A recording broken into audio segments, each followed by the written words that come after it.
Hi, class. As promised, we're going to do a kind of final discussion and wrap up of The Great Gatsby.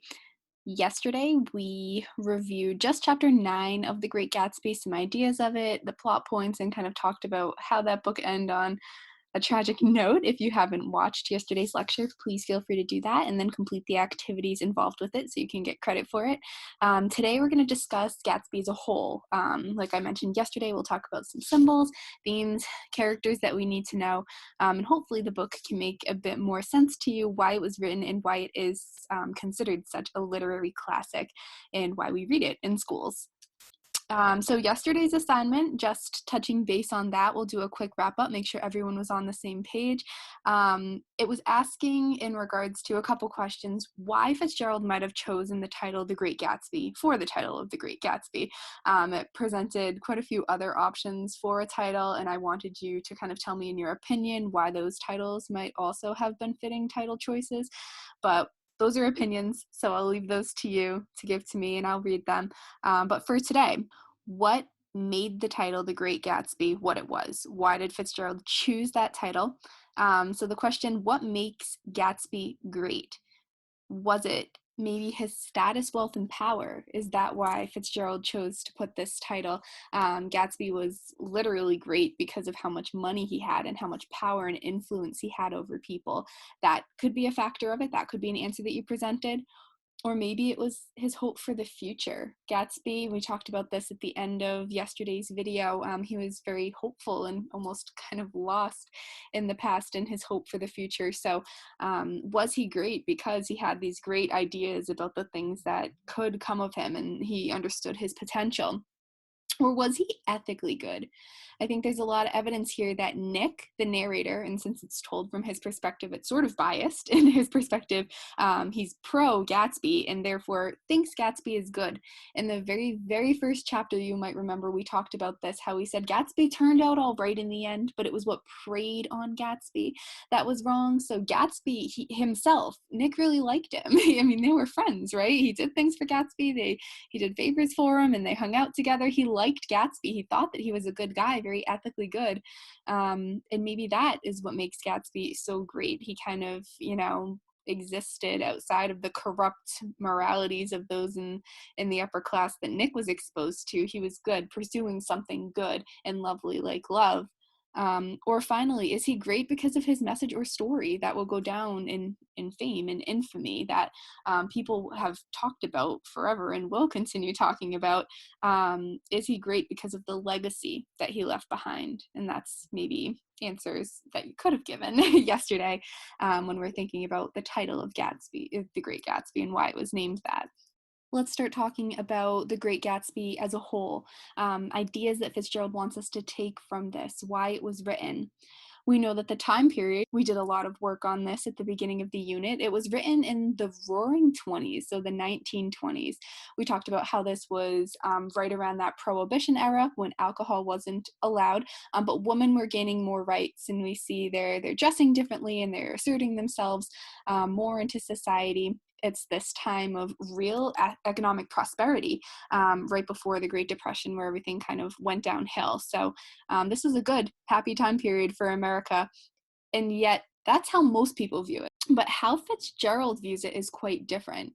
He sees it as, the upper class people as maybe taking advantage of people in the lower classes or maybe abusing their upper class privileges that they have to get away with certain things. And maybe Fitzgerald's view of this time period isn't exactly as positive as some others may think when they think about it. We're going to transition, start talking about some of the themes in The Great Gatsby that are addressed. We know what themes are, but just in case we need a reminder, themes are central ideas or messages of the story. Essentially, when we're talking about a theme, we're asking, why was this story written? And what does the author want us to know about a given topic? So for example, a theme would be like a moral or a lesson from a story. One theme that we can get from The Great Gatsby, I think it can be argued, is money can't buy everything. Money can't buy love or money can't buy happiness. at the beginning of this unit, you might remember we filled out that anticipation guide and did kind of small debates about whether or not we believed certain statements. And this was one of them. Money can't buy everything. Money can't buy happiness. Did we agree with it? Did we disagree with it? And whether you still agree or disagree with this, topic based on your own opinion, I think supported by evidence from the text, Fitzgerald would argue that a theme he wants to project from his text is that no, money can't buy everything. You see, he says, we can have all the wealth in the world. Gatsby, he was extremely rich, extremely powerful. He had tons of wealth, but he still was empty. He was missing something. He was lacking something inside. And this was because he couldn't have Daisy, the only thing that he wanted. Even if we have everything we can read from this text, there's still that something that we want out there just out of reach. And we'll talk about the green light in a little bit and that hope that's right out of reach. But it's a perfect metaphor for that, how, we can maybe as human beings, can we ever be satisfied with what we have? Are we always wanting more? Is there always that chasing that we desire? Can we ever be fully happy? And then here it says, Daisy's voice is full of money. A really interesting line that we talked about when we got there during class. But just thinking about this, can even Daisy get everything that she wants in the end? Did she get everything she wanted in the end? And that'll be something that we'll talk about and a question that we'll pose as we continue going forward. But it, again, kind of seems like she couldn't get exactly what she wanted. She was chasing some sort of happiness, but in the end, it doesn't seem like that was 100% achievable for her, and she ended up just in the end back with Tom. Last question, just again a question that Fitzgerald kind of poses with his themes. Are the upper class in this text corrupt because of their money? So did their money make them this way? Is Tom so mean, racist, crude, abusive, a cheater? Is that because he has money? Did the money make him that way? Or are we kind of all that way inside ourselves? And are people who are in those upper classes able to either achieve or keep that wealth because of their corrupt tendencies?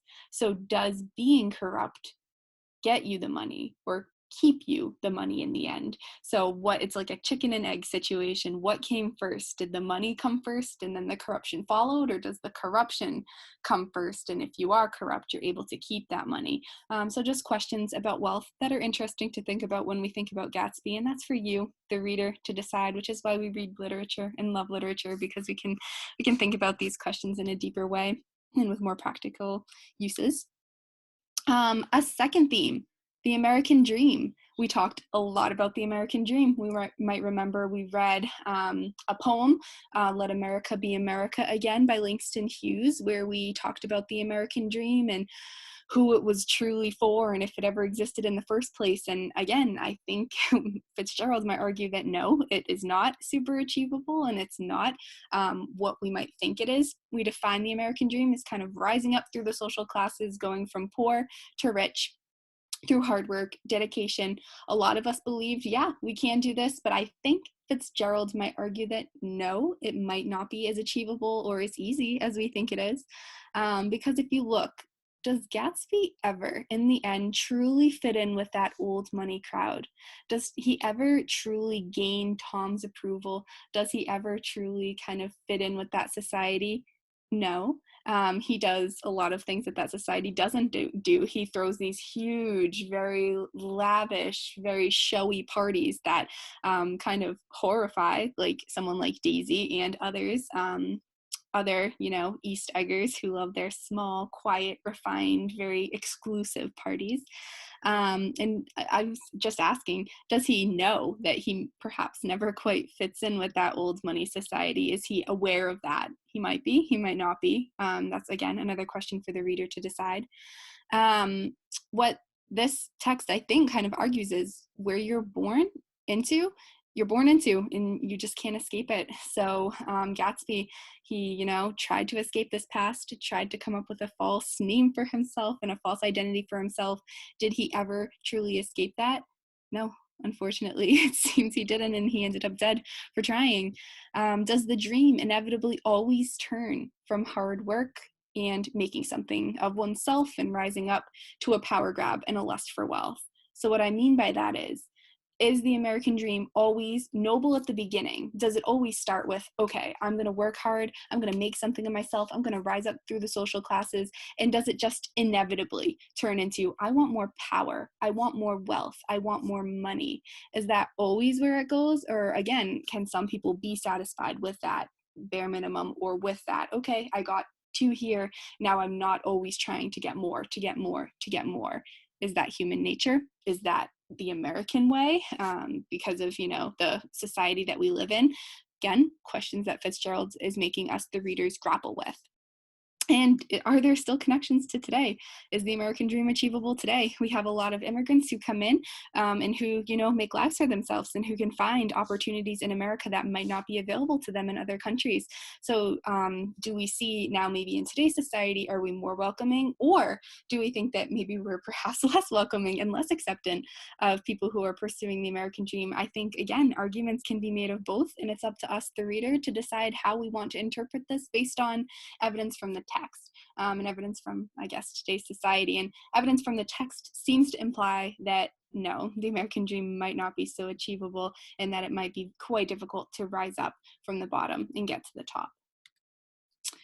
A tendency to live in the past.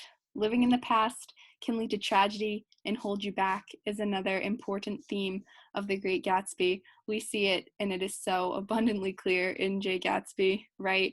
When he says, can't repeat the past? Why, of course you can, old sport. I believe that was in chapter 6, after the party that he threw, that Daisy came to, and Daisy didn't seem to like it, and it kind of warned him, like, maybe this lifestyle isn't for her, and maybe the way you're living isn't for her, and almost hints that maybe Gatsby should move on from Daisy. But Gatsby is stuck in the past. We have that quote too that ends the book that we talked about in a little bit of detail yesterday, where Nick says that Gatsby, and human beings as a whole really, but he was referring to Gatsby, kept trying to row forward towards the future, but we, the person in the rowboat, keeps getting beaten back by the waves, so pushed backwards. Do we cling to our pasts? Why is that something that we do? Is it the sentiment of it? Is it the desire to go back to those good feelings that we had because our realities right now are really not so good? I think too, it's something just inherently human that that we're frightened of new things or different things or the future, and that we're scared of the unknown. So perhaps that is a factor that makes us cling to our pasts. Or perhaps for Gatsby, just a question that I would want to pose, does it seem like he's giving up if he gives up on Daisy? He says, I've pursued this for so long, I'm going to be a failure, or I'm going to, have given up if I can't achieve this thing that I want in the end. So would Gatsby see himself as a failure or a poser or something of that nature if he didn't end up with what he wanted in the end? Interesting questions pertaining to this theme of The Great Gatsby. Let's talk symbols in this text. What is a symbol? We talked a bit about some of the symbols in this text already. I teased you with the eyes of Dr. T.J. Eckelberg, and I said we'd discuss those later. But the green light we did talk about a bit, so we'll go back to that today. So we know a bit about what symbols are. I know we've talked about symbols in other ways before too, but just in case you need a reminder, a symbol is an object, a character, or other such thing in literature that represents a greater idea in the text. So a lot of the time people will say, oh, doves symbolize peace. It's a symbol of peace, because when you think of a dove, it kind of connotatively makes you think of peace. We associate doves with peace, just like we're going to associate some of these things in literature that we're about to talk about from Gatsby with another thing, a greater idea. All right, so hopefully this will make more sense when we start talking about it in context. First, starting with the eyes of Dr. T.J. Eckelberg. We see these on a billboard in the Valley of Ashes. This is for the oculist, so the eye kind of doctor, the one who makes the glasses, and the doctor is Dr. T.J. Eckelberg, and it's an advertisement for his company. It's in the Valley of Ashes, and we remember the Valley of Ashes is where Wilson lives and where he works and where the murder happens, right? Right underneath the watchful eyes of Dr. T.J. Eckelberg. We see the Valley of Ashes as a very gray, very barren place. There's not a lot of life to the people who live there. Wilson himself, we talked about how he looks very sick all the time, pale looking, ashy. So it's not a happy place that these eyes are situated in, and they're on a billboard, which we'll talk about in a second too. And ashes itself, think about the word ashes, are the sign of something very destructive, fire, the aftermath of it. And if you think about ashes, they're usually not something that we want left behind, because it means that something with potential has burned or died or has reached its end.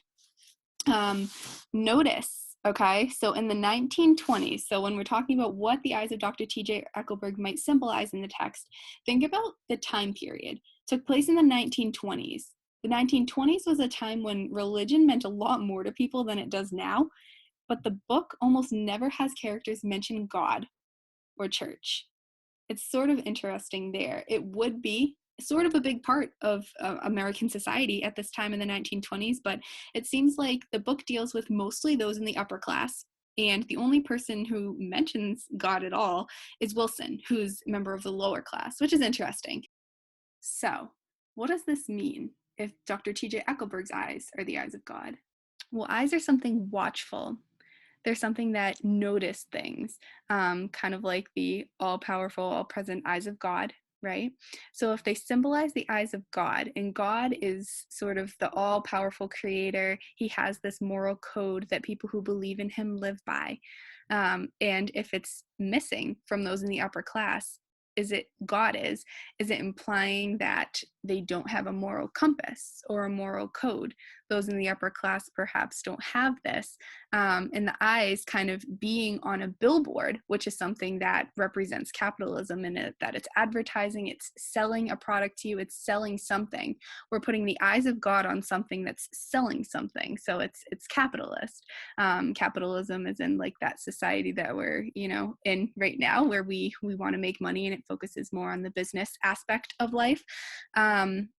So the question is, has capitalism taken the place of religion as a moral code in society?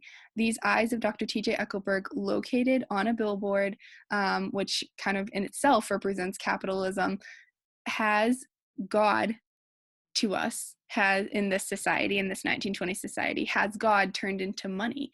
Has our moral code turned into how do we make more money? So Dr. T.J. Eckelberg's eyes sort of symbolize corruption.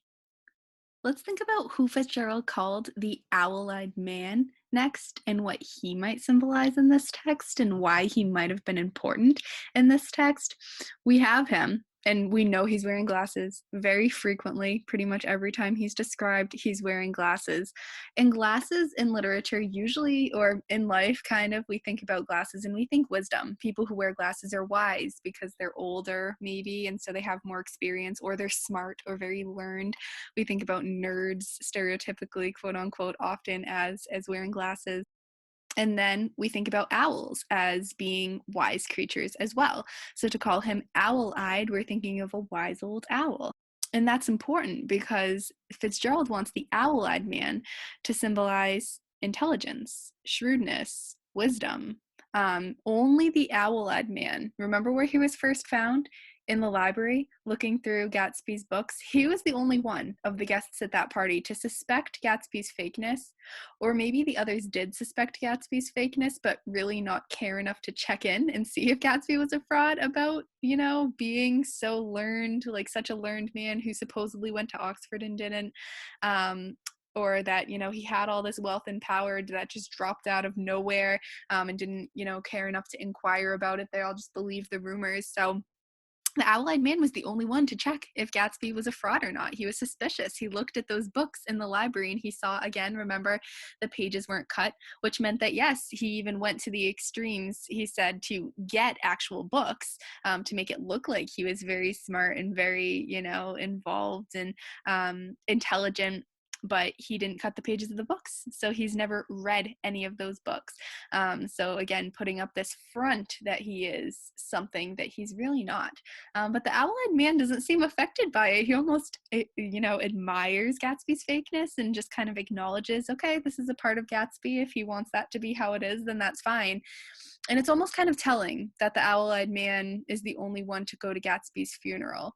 I think he represents that people in the society that Gatsby's in don't really care about Gatsby at all, besides just the things that he could give him. And the owl-eyed man is someone who's smart, someone who's wise, someone who cares enough to check and kind of verify things.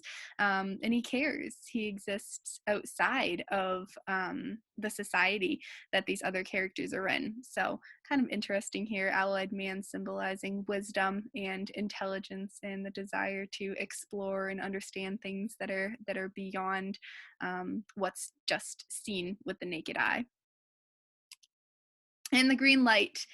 We talked about all the things that green might symbolize to us. Green means go. A lot of you said green is growth, like in nature. Green is money. And yes, the green light of Daisy is one of the biggest literary symbols in history, one of the most discussed literary symbols in history.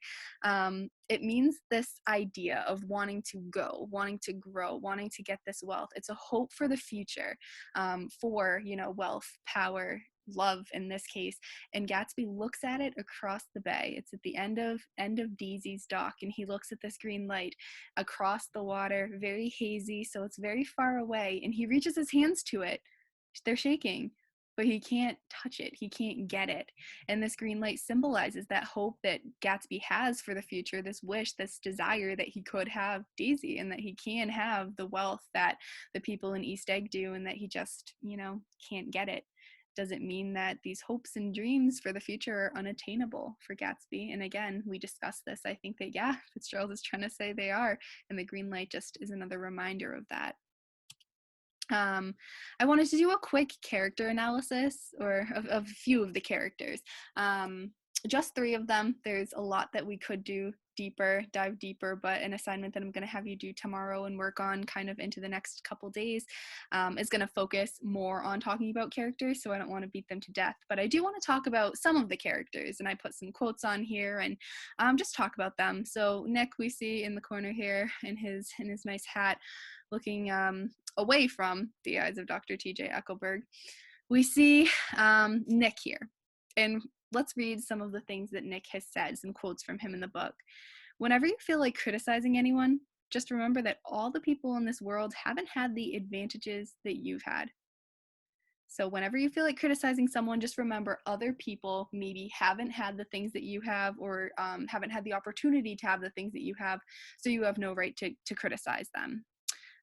He often says he's inclined to reserve all judgments about other people. So he says, I don't usually judge other people, but he kind of spends the whole book judging people either at Gatsby's parties, or he spends the book judging, Jordan for being dishonest, or Daisy for being dishonest, or even Gatsby at times. And Nick calls himself one of the few honest people that he knows. He says, every man suspects himself of one of the cardinal virtues. And for me, I think it's that I'm honest.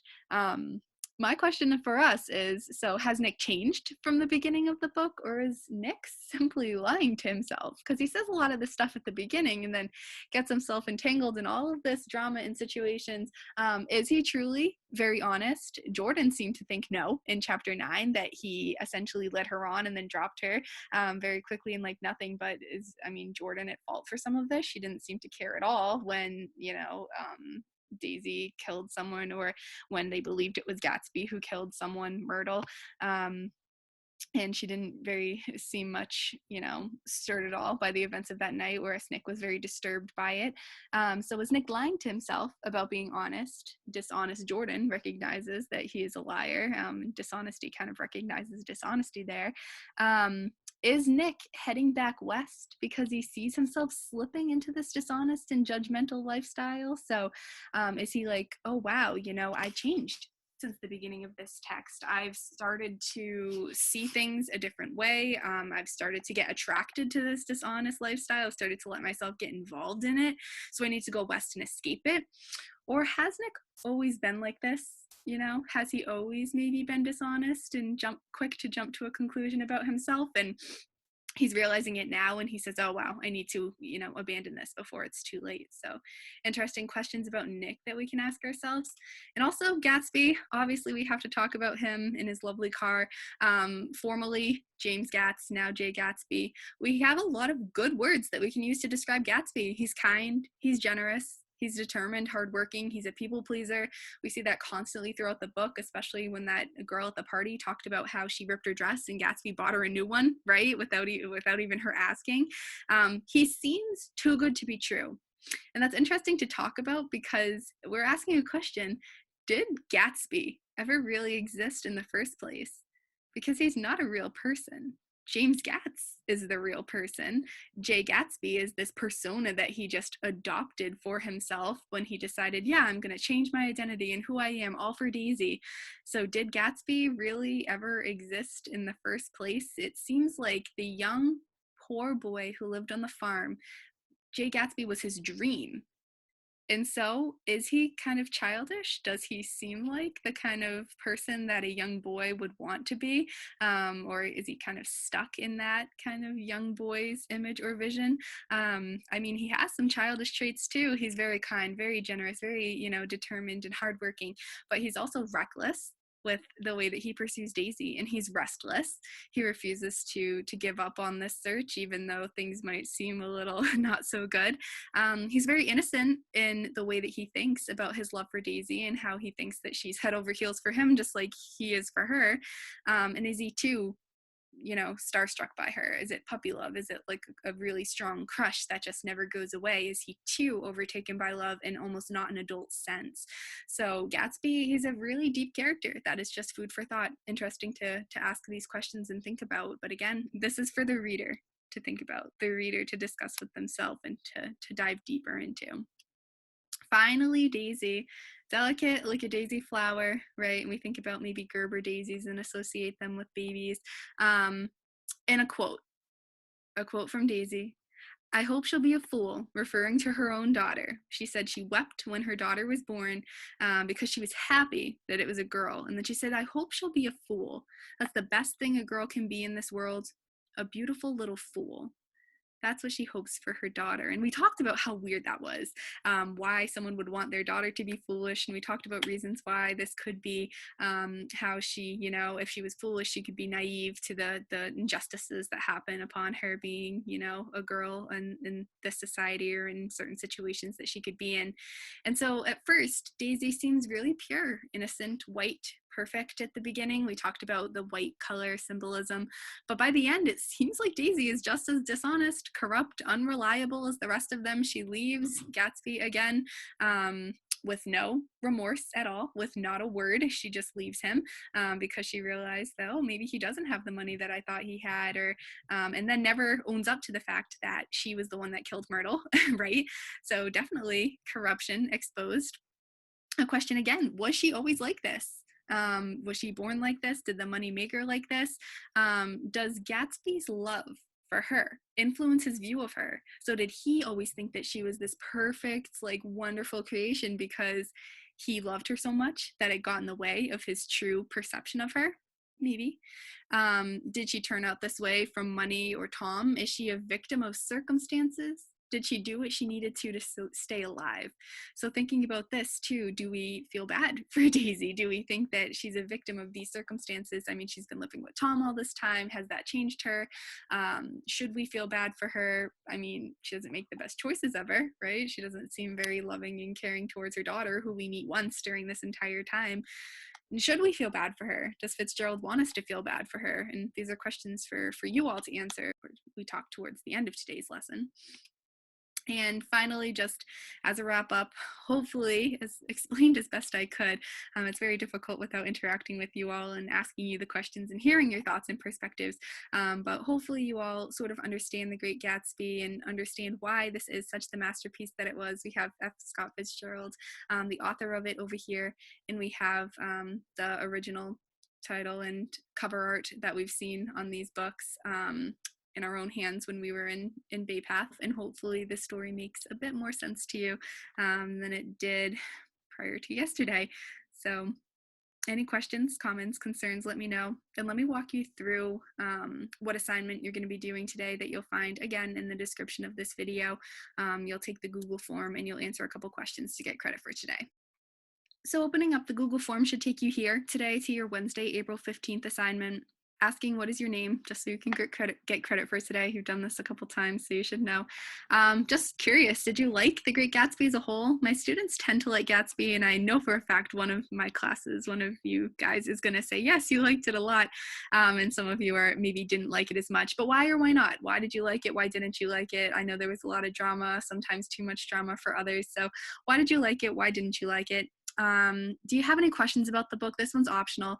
About the book, themes, symbols. I'm sure that I could have done a better job explaining some of these things, but again, it's so difficult when I don't have you all in front of me to ask me these questions live and to keep me on track with, okay, you're making sense and that everything that you're saying makes sense and is chronological and coherent. So just tell me what I can do. I'll answer some of those questions in emails too that I'll send out if you have a lot of them. If you don't even have to answer this. You can just leave it blank.